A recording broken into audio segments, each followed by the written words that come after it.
Shalom, Bapak, Ibu, dan Saudara yang dikasihi oleh Tuhan Yesus Kristus. Salam jumpa di dalam renungan singkat pada siang hari ini. Sebelum kita bersama-sama membaca dan merenungkan kebenaran firman Tuhan, mari kita berdoa. Bapa, kami bersyukur atas pemeliharaan-Mu sampai dengan siang hari ini. Kami diberi kesempatan kembali untuk membaca dan merenungkan isi dari firman Tuhan yang Engkau berikan bagi kehidupan kami. Kiranya Engkau menolong agar apa yang kami baca, apa yang kami renungkan tidak saja tertanam dalam hati kami, namun juga Roh Kudus menolong kami, memampukan kami untuk kami dapat melakukannya dalam kehidupan sehari lepas sehari, sehingga kami dimampukan menghidupkan firman dalam kehidupan kami.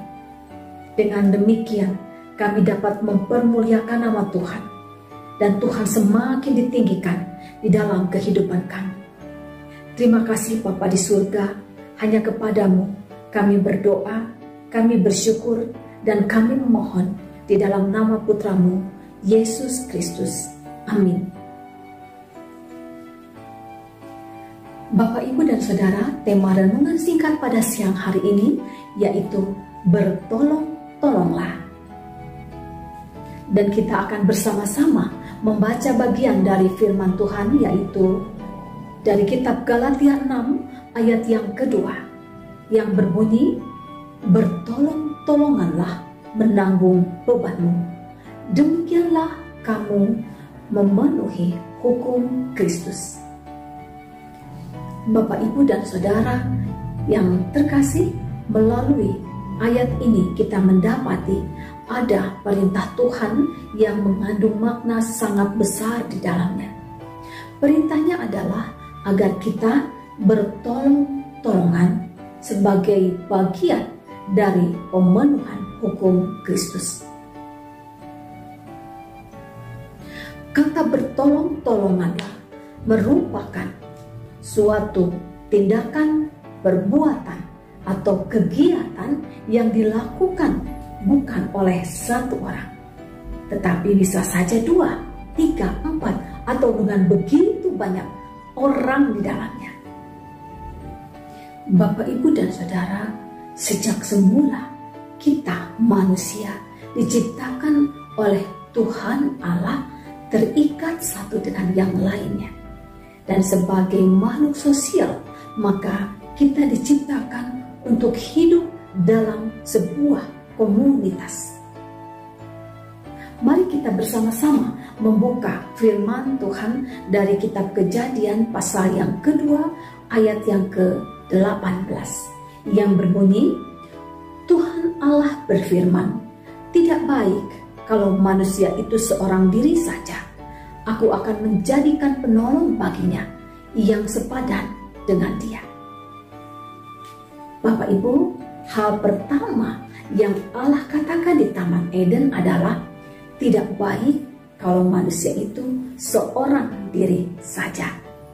Jadi, kita ini sejak semula, sejak saat diciptakan, sudah merupakan makhluk yang berrelasi satu dengan yang lainnya. Dalam kitab Efesus pasal yang keempat ayat yang kedua yang mengatakan, hendaklah kamu selalu rendah hati, lemah lembut, dan sabar. Tunjukkanlah kasihmu dalam hal saling membantu. Tuhan tidak saja meminta kita untuk rendah hati, untuk ramah, untuk lemah lembut dan sabar saja, tetapi Tuhan juga menginginkan kita agar kita menunjukkan dalam wujud nyata kasih yang dilakukan dengan rela hati untuk menolong, saling membantu, saling menolong satu dengan yang lainnya.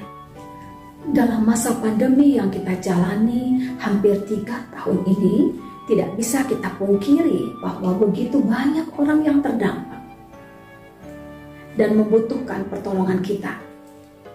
Bagaimana kita bisa hadir untuk mereka? Bagaimana kita dapat menyaksikan kasih Kristus di dalam kehidupan kita bagi mereka?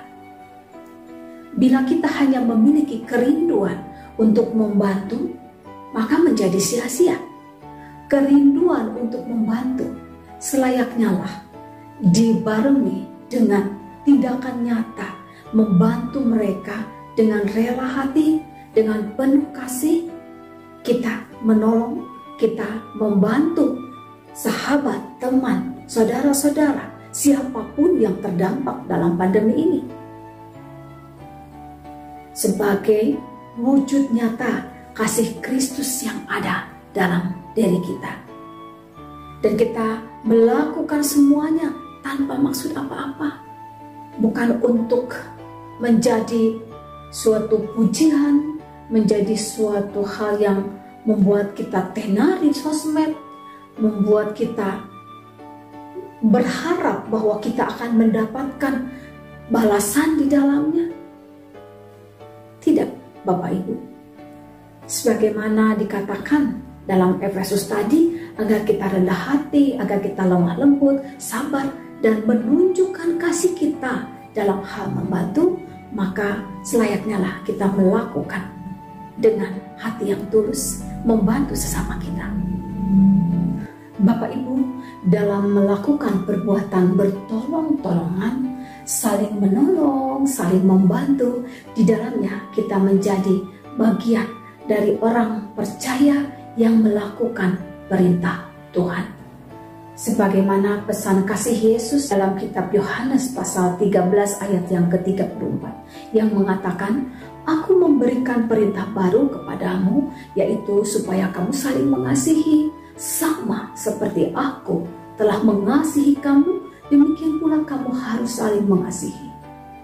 Dari ayat ini kita melihat adanya tingkatan yang lebih tinggi untuk kita dapat mengasihi orang lain. Jadi bukan saja kita ini mengasihi diri kita sendiri, melainkan juga tercermin kepada Yesus yang telah begitu mengasihi kita.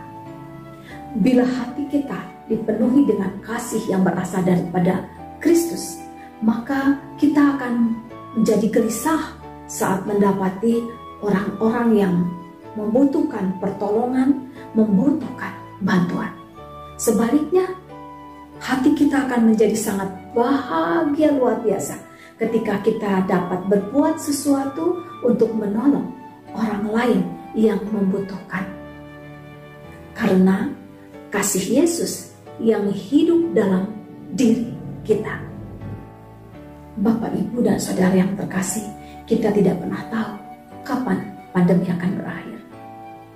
Kita pun tidak pernah tahu esok akan menghadapi pergumulan hidup seperti apa.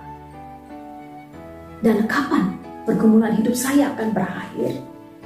Namun sebagai orang yang beriman kepada Yesus Kristus, maka kita akan memiliki keyakinan bahwa Allah turut bekerja di dalam semua yang kita hadapi untuk mendatangkan kebaikan.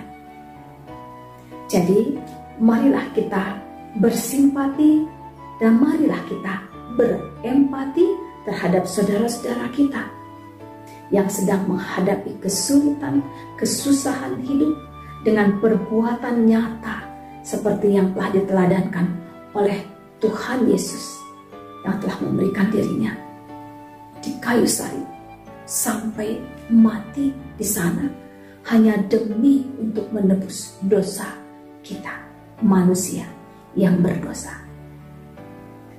Bapak, Ibu, dan Saudara, mari kita menjadi mitra Allah dalam melakukan kehidupan bertolong-tolongan dengan sesama di sekitar kita. Bertolong-tolonganlah menanggung beban. Demikianlah kamu memenuhi hukum Kristus. Amin. Mari kita berdoa. Bapa, kami bersyukur untuk siang ini kami kembali diingatkan, ditegur agar kami dapat melakukan kehidupan yang saling menopang, saling menolong, saling membantu satu dengan yang lainnya. Kiranya Roh Kudus memampukan kami dapat melakukan semua itu, sehingga kehidupan kami boleh menjadi alat kasih Tuhan, dan Tuhan ditinggikan, dipermuliakan melalui kehidupan kami. Ampuni dosa kesalahan kami, supaya kami boleh dilayakkan untuk memohon kepada Tuhan, di dalam nama Putra-Mu Yesus Kristus. Amin.